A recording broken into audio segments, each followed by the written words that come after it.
What is humor?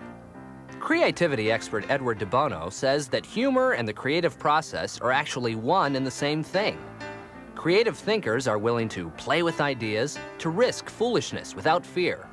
They're more effective because they know how to play, which is the first step towards complete relaxation, total comfort, absolute abandonment of control, and the ability to just be in the world without wanting to run it. Speaking of running the world, CW will discuss on this side why it can be very debilitating to view yourself as the center of the universe. A humor perspective allows you to see your true place in the world, and we're all a little off-center.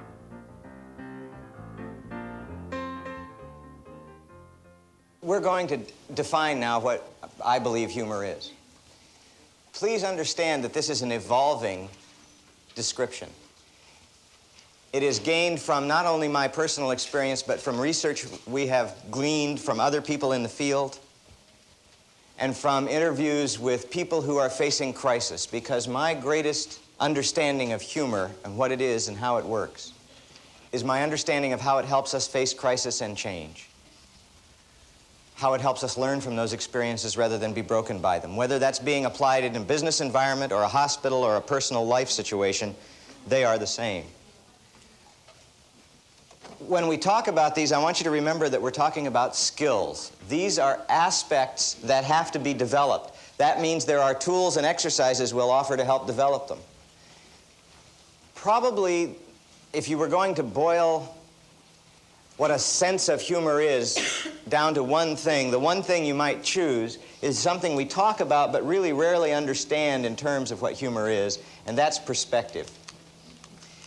Everybody always says, well, if you just change your perspective, if you just had a different perspective, well, that's like saying to me, if you were just 6 feet tall, you'd understand this. If you just had hair, you'd be more comprehensive. Changing your perspective means going back through your entire life and looking at all of the belief systems and elements that went into making up your perspective. So it's not a simple process. A sense of humor is a very particular, developed sense of perspective that allows you to access joy even in adversity. Now, I am not talking about the fact that you laugh things off. I am not talking about the fact that you ignore a problem and just, put on your clown nose and go dancing down the street. I am saying pay attention to the problem, then put on your clown nose and go dancing down the street.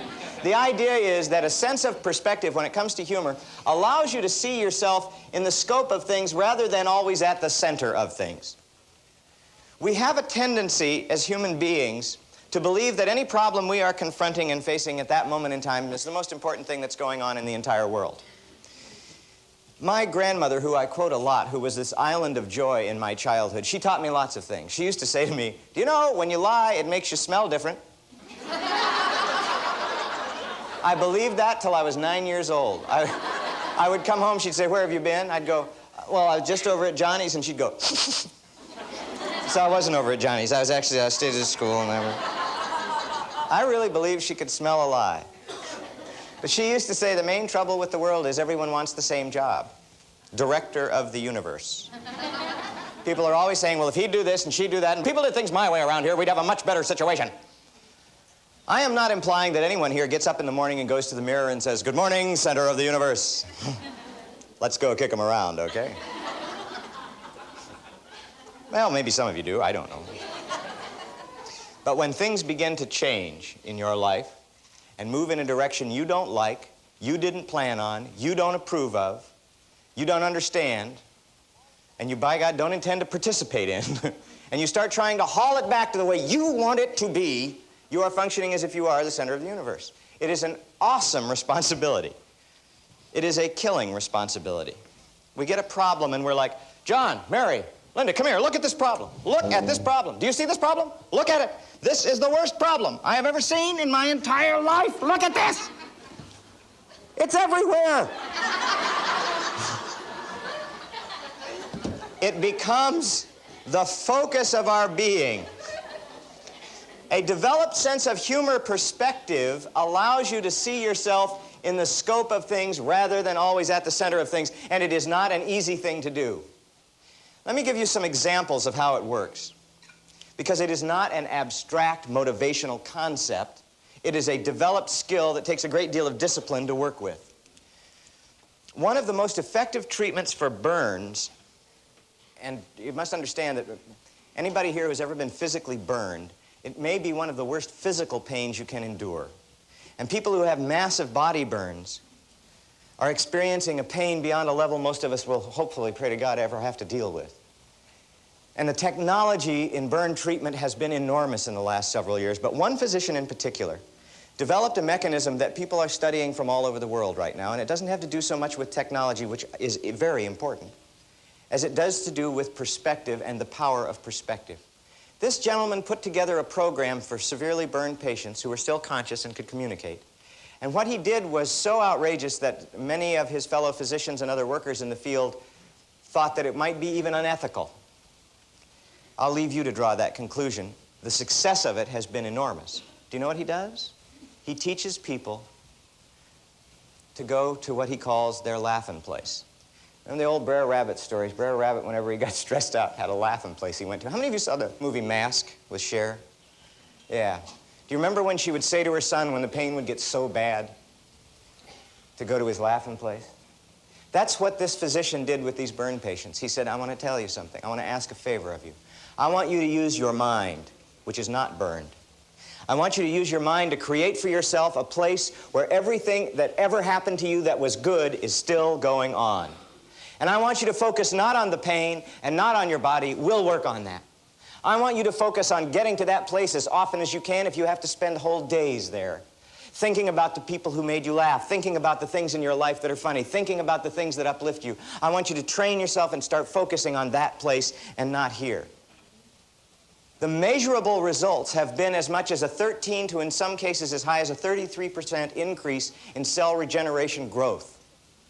We're not talking about an abstract idea. When you're able to remove your mind from that physical pain in that particular circumstance and focus somewhere else, something happens.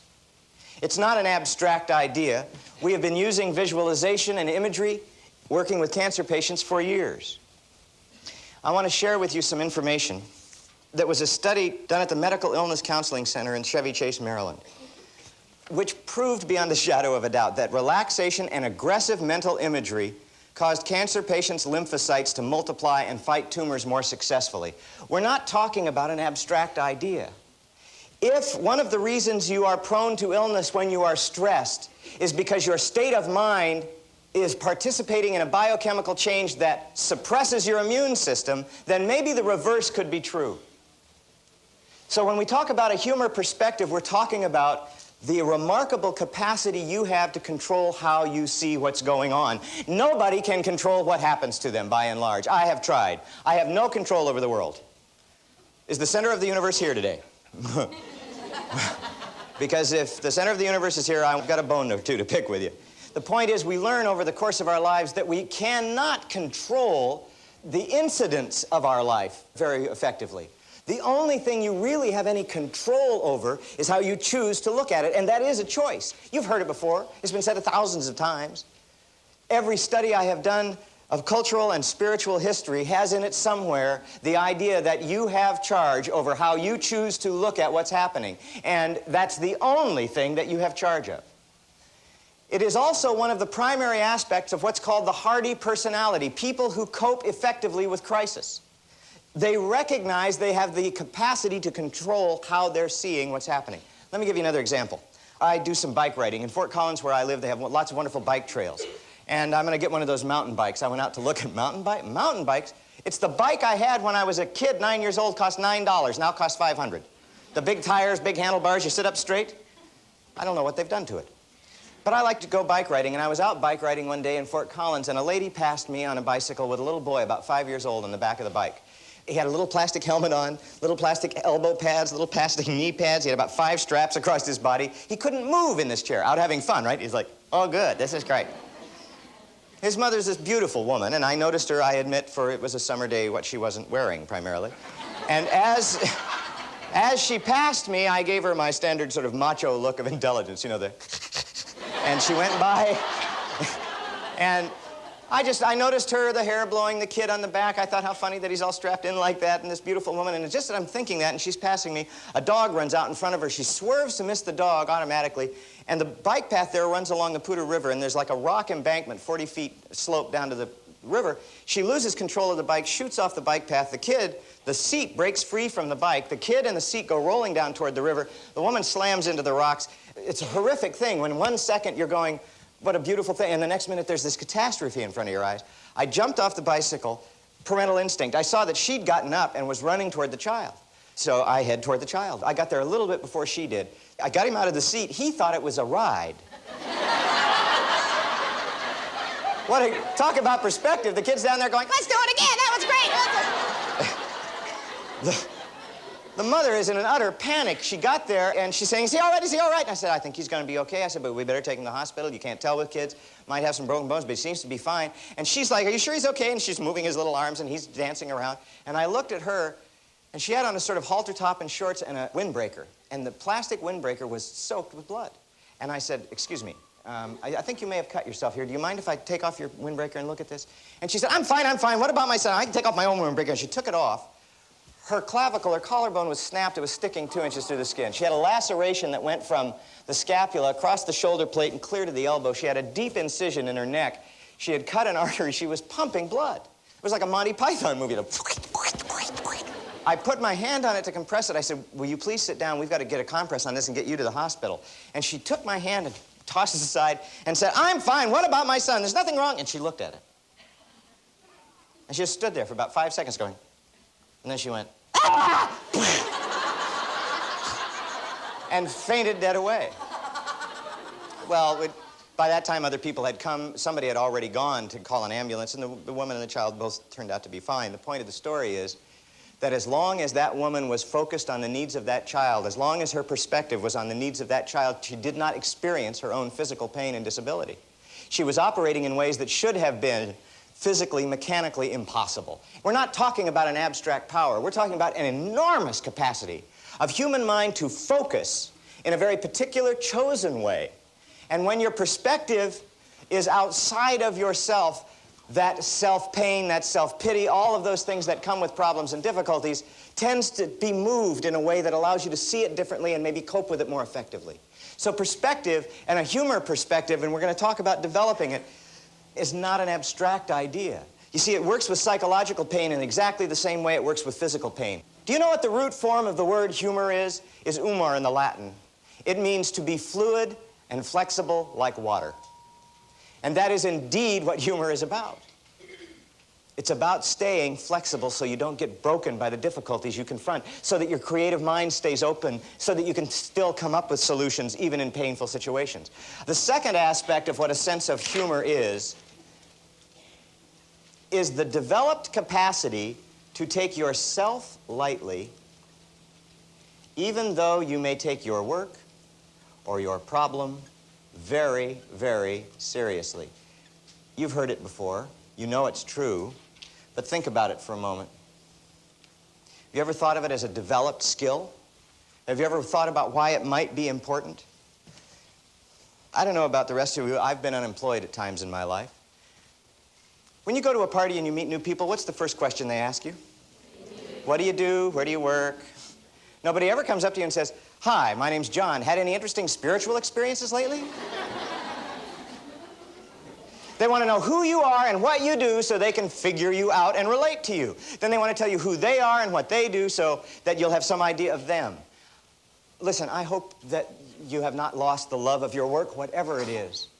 I hope you are able to find in your job some sense of self-satisfaction beyond a paycheck, because that's critical. I mean, this is my job. I love it. This is my work. I had no idea this was going to be my work, and I am grateful for it. But this is not who I am. People say to my poor wife, he must be so much fun to live with.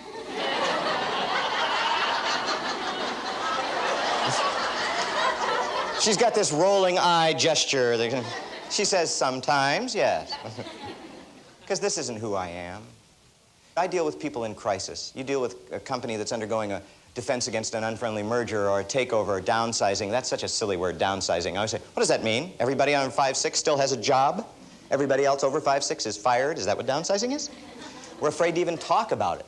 But it can throw your life into an utter turmoil, that quality of change. I deal with people in crisis all the time. And then when I go home after dealing with maybe 5,000 people in the course of 1 week, the last thing I want to do is go party.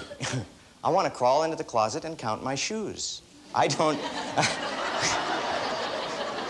Something simple, something I can handle. I have to work real hard to remember I am not my job, because for the joy that it brings me, there is still a lot of stress and crisis involved with it. The running of a small business, everybody at our business is under 5'6". No, the running of a small business is a very trying one, and that our family is involved with it, and that people I care about very much are involved with it makes it even more trying, that I know everyone who works with and for us intimately, and I understand how changes in the company affect people's lives, makes it real difficult to make decisions sometimes. So the idea is you have to learn to train yourself to take yourself lightly and your work or your problems seriously. And what are the results if you don't? If you are your job, and that's your primary mechanism of self-understanding, self-respect, and self-value, what happens to the rest of your life when your job goes to pieces, or when your job gets difficult? I know what happens. You go home, you get out of the car, you slam the door. You head for the front door like Godzilla for Tokyo.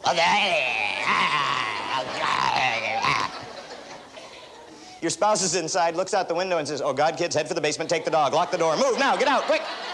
Here it comes." But if you have a good day at work, you go home, you can burn dinner, tastes great. Kids are screaming, you just loved them. What changed? Your perspective. That's how powerful it is. It can change the taste of your food. It can change the way you enjoy anything that's happening to you. It can change all the things that you see and happen. It is absolutely critical in times of intensive stress and change that we learn how to separate who we are from what we do. The kids taught me this lesson, and it's the best example I have of this whole attitude. Some of the kids I worked with in one place, they had a support group.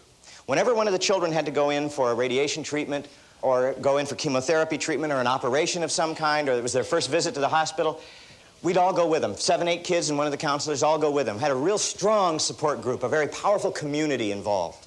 And we'd go with them, and we'd be there, and we'd talk about our own experiences, and we'd all scream and yell and cry together, and we'd all do things. And one time we were in the hospital, and a little girl was having an operation, open chest surgery for a tumor removal, very serious, 11 years old. 8 of us went in together, the other kids and I, and we were with her, and we said, "Look, we're going to be here, we're going to stay the whole time you're having this operation. We'll be out there thinking about you. And we'll be here when you wake up, and as soon as the doctors say we can talk to you, we'll be here. If we have to stay for 2 days, we're going to be here." So she went under, took her in, we waited. 11 and a half hours we were sitting in the hospital. It's now about almost midnight. And we're all, the kids and I are sitting there, and you know what kids are like after 11 hours of anything? Little jitters setting in. But we'd had to hit a moment of calm, and I was resting. And we knew that she was okay. She'd survived the operation. We were just waiting until the physician said it was okay that we could go in and chat with her, let her know we were there, welcome her back. And some man walks into the waiting room where we are now. It's 11:30, 12 o'clock at night. And he says, "Is everybody okay? Is everything all right?" And he didn't know us, and we didn't know him. And my first thought was, why would anybody be in an emergency waiting room at midnight if everything was okay? I wanted to say, yes, we're just waiting for a racquetball court to open up.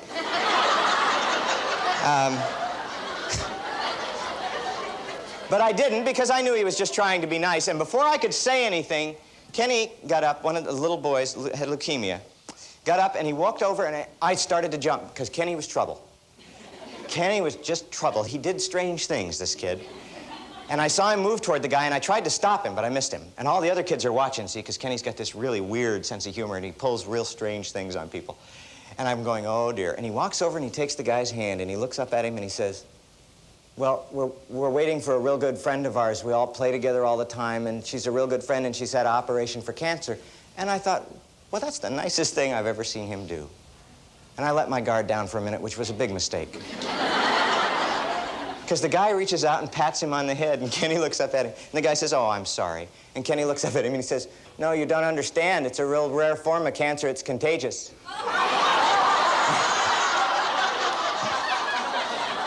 Now, anybody knows better, but this kid had just told him, and the guy jerked his hand out, and he stepped back a couple of steps, and the other kids are going, ah. A lot of people think that's a pretty macabre story, but those kids wouldn't let anybody make them their cancer. They were a person, and part of their experience of being alive was they had a disease. It was a serious disease, and they paid serious attention to it. And they did serious work with it. And they suffered seriously with it. But they would not become that thing.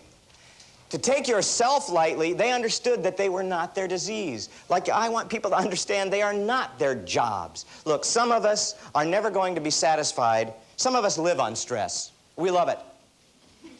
Give me more.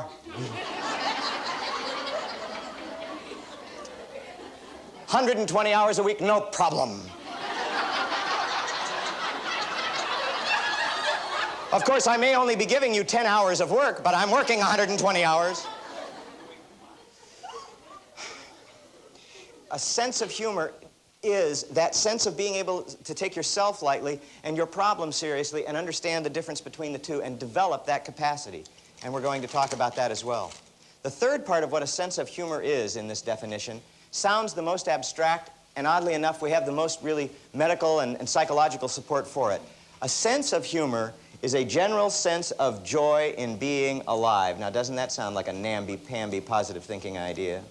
That is intimately linked to what physicians call the will to live. On an anecdotal level, it's pretty easy to understand, isn't it?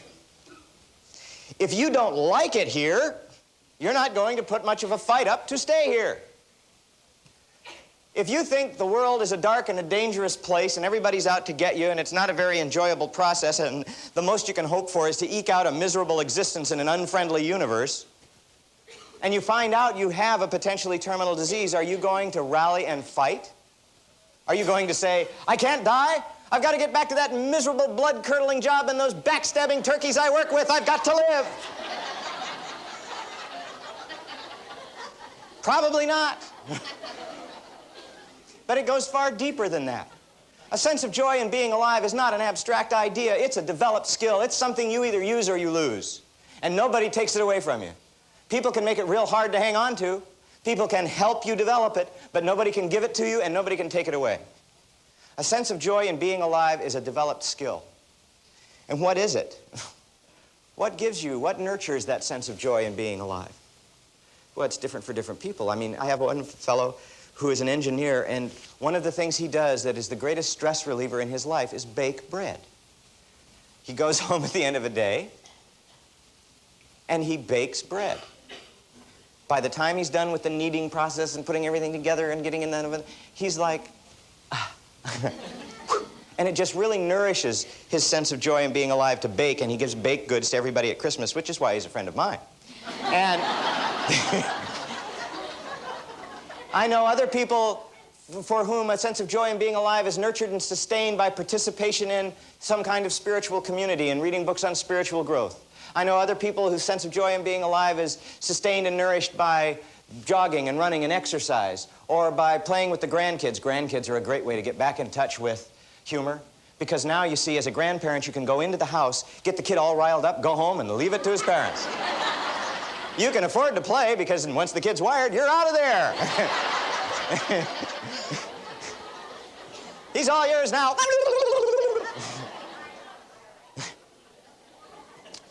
There are numerous ways to stay in touch with that capacity. However, very few of us recognize it as a skill development and put much effort into it. It is not an abstract idea. It's a book by Viktor Frankl called Man's Search for Meaning. Viktor is a remarkable human being. A Jewish psychiatrist who was captured and interred in the Nazi death camps. He spent over 3 years at Auschwitz, where the survival rate was something less than 4 or 5%. And this little thin book is, in its odd way, one of the most uplifting things I ever read. But I heard Viktor speak several years ago, and he told a story that I want to share. He said, you know, there were lots of survivors. And how people survived, he said, I noticed that there were two basic groups. One group of people who survived and stayed alive in an environment that most animals would have died in. beaten, tortured, the smell of burning flesh in the air every day, fed and housed minimally cruelly. He said, some people survived on anger and hatred and resentment, and who could blame them? I am not in a position to pass judgment. But there were other survivors. He said they were the kinds of people, and he tells a story about this man he was with one day, and they're walking back from a work detail, and the man is very badly crippled. And he's holding on to Victor, and Victor's trying to help him get back. And the man stops him, and he says, Victor, look at that sunset. That's the most beautiful sunset I've seen at Auschwitz. And Frankel said he just about fell over. And then he realized something, that one of the few things that could not be taken away, one of the few things that the human spirit could hold on to that would sustain it in those kinds of treacherous, hellish conditions, was a disciplined,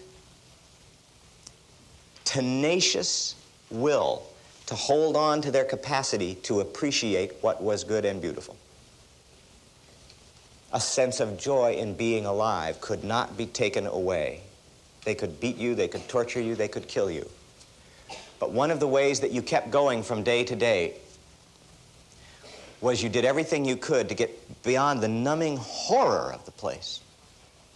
And like this man, find some way to see anything that was still worth staying alive for. He said, you know, if a guard gave a prisoner a crust of bread on the side, it became like a myth in the camp, and the story got told over and over again, that there was some hope for the human spirit. He said at night we would sit down and tear up little tiny pieces of cloth and call one the matzah and one the pudding and one the wine, and we would sit and have a meal, mime eating this food. And some people would come up and say, what, are you driving yourself crazy? And they'd go curl up in the corner, and he said, and that's usually where you'd find them dead.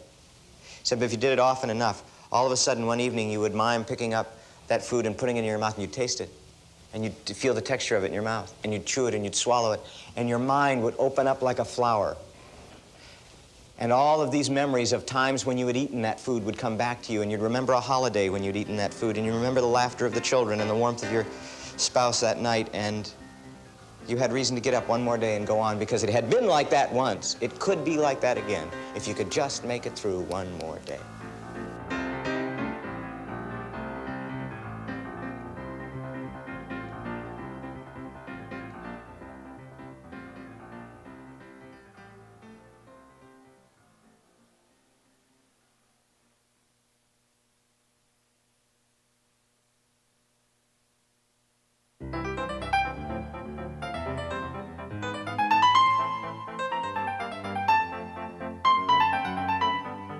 On this cassette side, we're going to focus on activating joy in your life.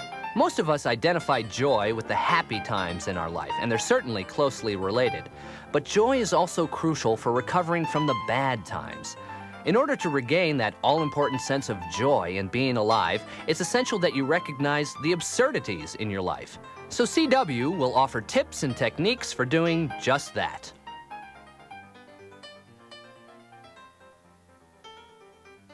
A sense of joy in being alive is an intimate component of the human will to live. It's not abstract. But how do you go about developing it? I want you to make a joy list. I want you to sit down and write on a piece of paper what are the things that you do or did, but don't have time for anymore, that nourish and sustain your sense of joy in being alive, that enliven and strengthen your spirit so that when the difficulty hits, you've got some reason to do combat. You've got some reason to tough it out if you have to. You've got something to access when things are difficult that will allow you to be flexible. A joy list sounds real simple, but it's not.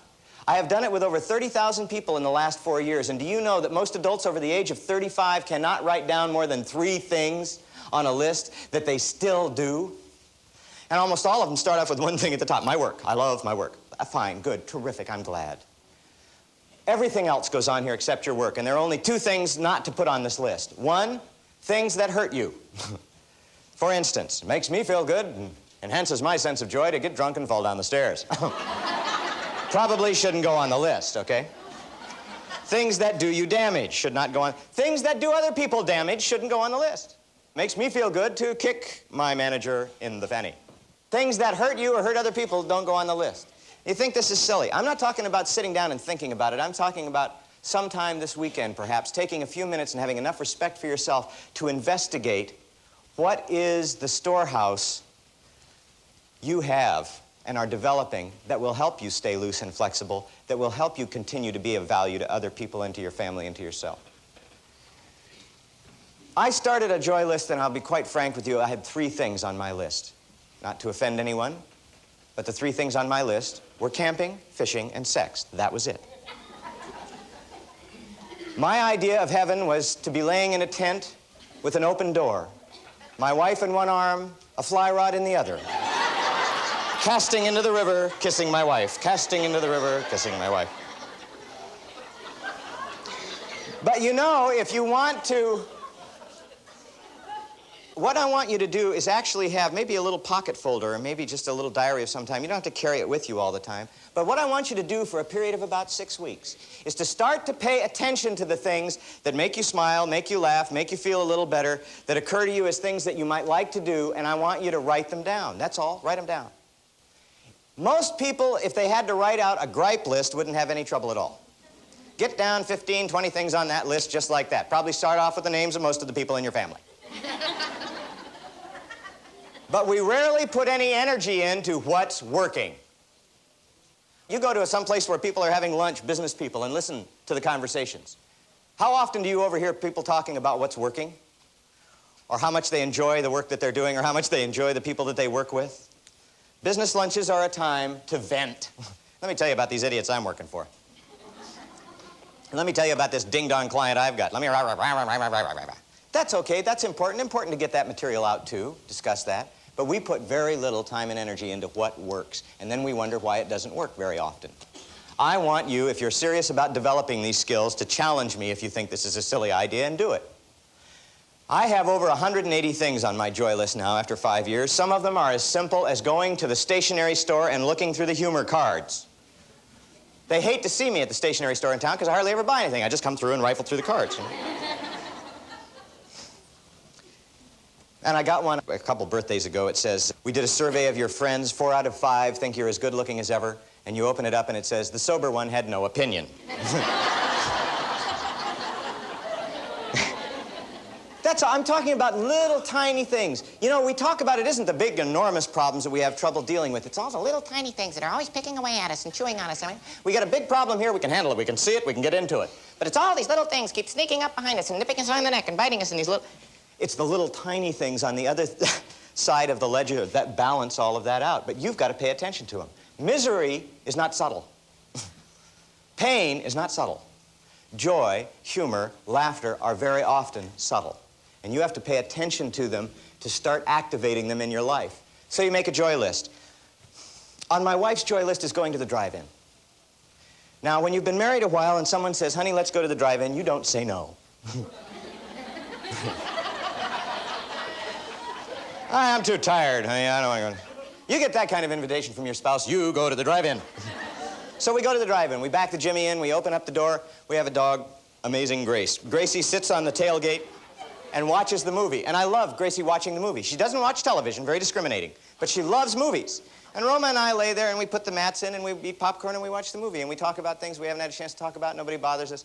And one of my favorite lines of my life came about one night when we were there and that old drive-in passion took over, and it was wonderful. And we were necking like crazy in the back of the car and thinking how wonderful that was at our age. And all of a sudden, I hear this crunch of feet on gravel, you know, and we sort of hunker down in there, pull the blanket up, and I hear this pimply-voiced kid outside say, look at the old people making out.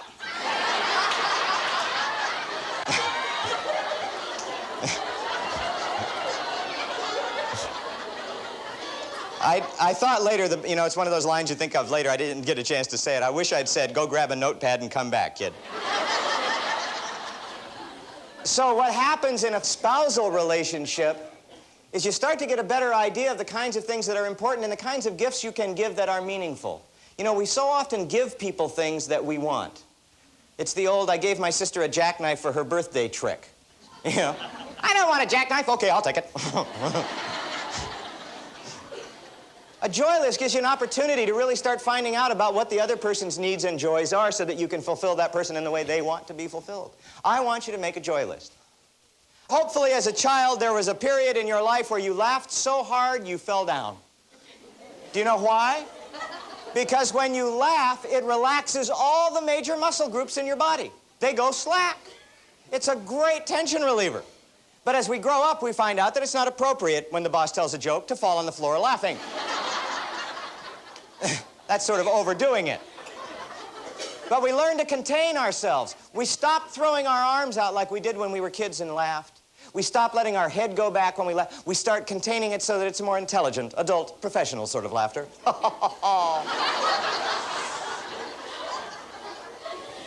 And it doubly hits women in the workplace. There is a humor sexism in this country that's overwhelming. Women in our culture are not allowed to go.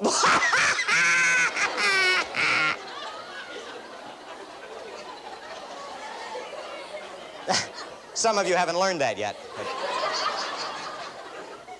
That's why you will often notice women cover their mouths when they laugh. Men hardly ever do that unless they have bad teeth. We teach women that somehow there's something wrong with that.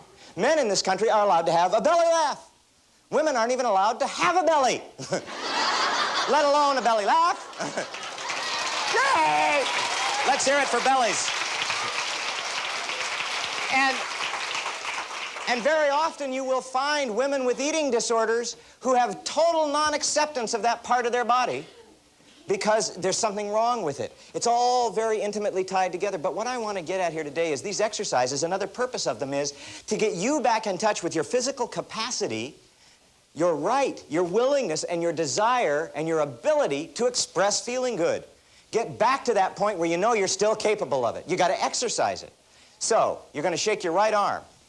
You're going to make a large, grinning face. See, because this is where we really learn to tighten up in here. Huh? And at the same time, you're going to make this sound, E. Oh, wimpy, wimpy, wimpy. Come on. E. All right. Look, for the engineers in the audience, there's a logical reason for this. Let me tell you when you can use this exercise. Someone comes up to you and says, I want to talk to you now. You look right at them and you go, E.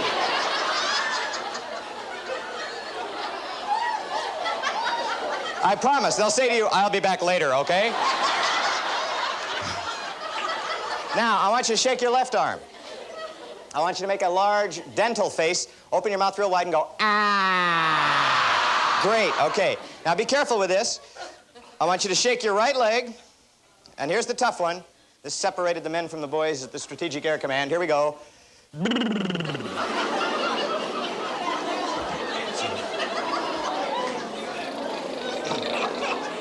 No.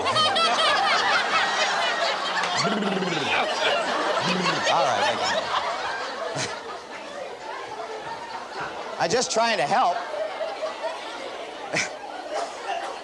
All right. Now, the left leg, good luck.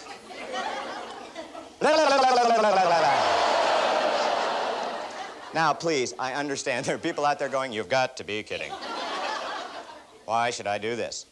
I want to reaffirm it for you. Yes, it's silly. Silly is not stupid. We're going to be talking this afternoon about the relationship of humor skills and creativity, humor and communication, humor and bonding and team building, humor and health, humor and your capacity to cope with crisis. If you're not willing to take a physical risk on this level, it's going to be real hard to take that mental jump, even if they make you a little angry, especially if they make you a little angry, do these exercises. Just try it. Okay, from the top. You ready? Look, if you go home and try to do these alone where nobody sees you, you're not going to feel any less embarrassed. You can go into the bathroom, lock the door, pull the shade, evacuate the neighborhood. Stand in the bathroom going, and in the middle, you're going to stop and look around. Go. You got a head full of critics that are going to go, that's not very intelligent. That won't work. Try it. You ready? Right arm, hit it. E. Left arm, ah. Right leg. Left leg.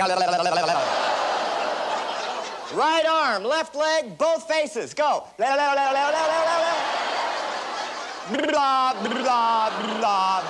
right, have a seat. I said to you earlier, if someone had asked me to do these things and talked to me about humor like this 10 years ago, I would have walked out of the room. I would have waited in an alley and cudgeled them when they came out. Because I would have been utterly convinced that they were misleading everyone. I don't think life is a bowl of cherries. You don't deal with cancer patients and their families and the incredible trauma that causes without coming to recognize that rule one in life is life's tough.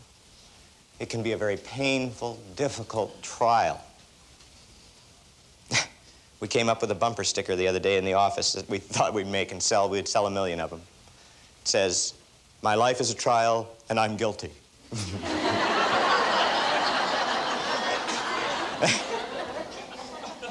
Some people are going to find information here today that reconfirms their awareness of something they knew they had but had lost touch with. Some people are going to try something 6 months from now and it's going to work for them. Some people, it might be 5 years before the information makes any sense. Some people, it never will. We all grow at different rates. But let me tell you something. I don't make those judgments anymore because I had a cop in a front row one day. He's sitting down there, and every time we do an exercise, he'd come to attention.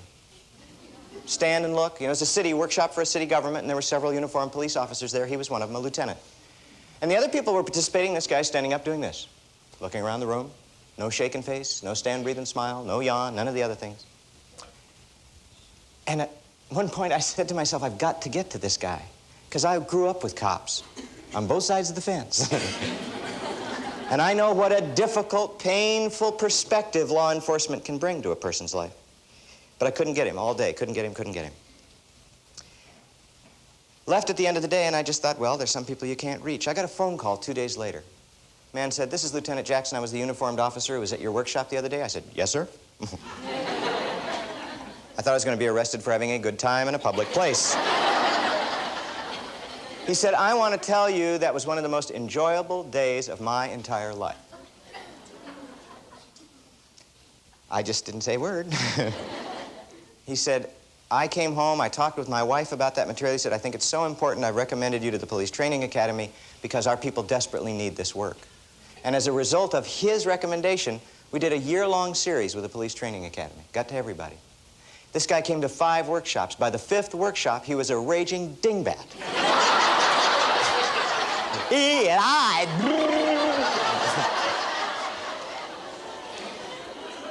It just took time. You know, for all those years of being trained and taught, and boy, when you deal with the world on that criminal level, especially on a street level, it can really warp your perspective of the human race. And this is the same person who, in this particular town, they had trouble every year at Halloween because there was this big party in the square in town, and every year it was a real hassle and a problem, and always lots of confrontations between the cops trying to break things up, and got real messy a couple of years. This cop came up with the idea that resolved that problem, and it was so simple. Talk about humor and creativity. He came up with the decision. He said, "I'll tell you what we'll do.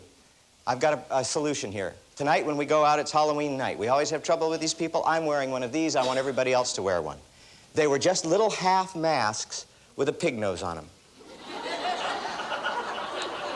The cops went out dressed in full regalia with little pig noses on Halloween. People cracked up. And when the cop went up to him and said, "Pardon me. Can't have that kind of behavior here, okay? Gonna have to break it up." They didn't get the kind of resistance that they had gotten before. And that might not work in every environment, because we're not talking about real heavy-duty, serious confrontation, but just people getting kind of nasty and weird, not wanting cops to intrude on their having fun. So the cops became still a power figure, but made themselves a part of that. See, the idea here is that I don't know what your experience of this is going to be. That's up to you and how much of this you decide to do. These skills that we've talked about, I want you to understand how deep they run. This is more information from some of the psychoneuroimmunology research. Once an individual has been threatened by an event, a neural connection is established in the brain. The next time that event occurs, the probability is it will activate the same conditioned circuit. That means, for instance, if you're terrified of taking tests and you're in school, every time a test comes up, you have a fight or flight response. That means if you're in a work environment and you have to work with some of those real difficult people, you know, the kinds of people who are just, you come in the morning, you're feeling pretty good, and they say, "Hear about the layoffs?" You go, "Here? Layoffs here?" "No, in Ohio, but it'll be here any day."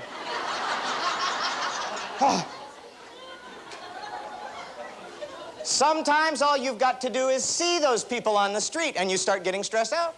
You begin to associate individuals with bad news and fight or flight responses. The idea of this training is to learn how to recondition yourself so you have some choice in that response. How important is it? This is a report that was done by 7 major hospitals. The Louisiana Veterans Administration Hospitals and Washington University School of Medicine evaluated this study. The single most important predictor of cancer in adults is a significant loss experience or radical change in the individual's life that they identify as unmanageable occurring within 5 years of the onset of the cancer. 73% of all adult cancers have in common a significant loss experience in the individual's life or a radical change that they identify as unmanageable. Now, I am not one of those people who believes that a bad attitude is what gives you cancer. Trees get cancer. What is there, an elm out there depressed it's not a redwood? I had one of the happiest hunting dogs in the world, got cancer. It's part of the picture, however. And what they are saying in this studies, and others are beginning to substantiate it, that the single greatest predictor of cancer in adults is a significant loss experience or a radical change in the individual's life. Why? Because what goes on up here and how you perceive, what your perspective is, your capacity to take yourself lightly and the problem seriously, the degree to which your sense of joy in being alive is nourished and sustained, those things all affect your capacity to move through difficulty and stress. Everyone here knows this is true because most everyone here has had, on an anecdotal level, someone in their family or a friend who lost a spouse after more than 20 years of marriage. The statistics are that the surviving spouse is only going to survive about 12 to 24 months in over half of those cases, regardless of the age of the individual. Now, there are people who work in social welfare whose job is to help those people come back to life again and get them involved. And I think that's critical to try. I also think it's their decision. I hope to have loved that deeply, frankly, that if my spouse precedes me in death, I'll be saying something like, well, I'm going to see where she went, I'm checking out, goodbye.